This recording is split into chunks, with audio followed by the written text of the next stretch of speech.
నిరపేక్షంగా, నిస్వార్థంగా, నిశ్చింతగా, నిశ్చింత నిరహంకార నిర్మోహ మోహనాశిని అని అమ్మవారిని స్తోత్రం చేస్తాం కదా.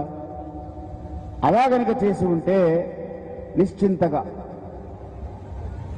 ఏ విధమైనటువంటి ఆలోచన లేకుండా సంకల్పం చేసేటప్పుడు గురుగారు మనం ఏం చెప్పట్లేదు కదా, మమోపార్థ సమస్త దుర్తక్షేత్రారా అనేది కూడా సంకల్పమే. నేను చేసినటువంటి పాపములన్నీ నశించుట ద్వారా అని కోరుతున్నాం. అడుసు పెట్టనేలా కాలు కడుగనేలా అని బురదలో కాలు పెట్టడం ఎందుకు, కడగడం ఎందుకు, పాపం చేయడం ఎందుకు, సమస్త దుర్దక్ష ద్వారా అని అనడం ఎందుకు? అందుకనే యతీశ్వరులకు సంధ్యావందనం లేదు. వాళ్ళు పాపములు చేసే స్థితి నుంచి దాటిపోతారు.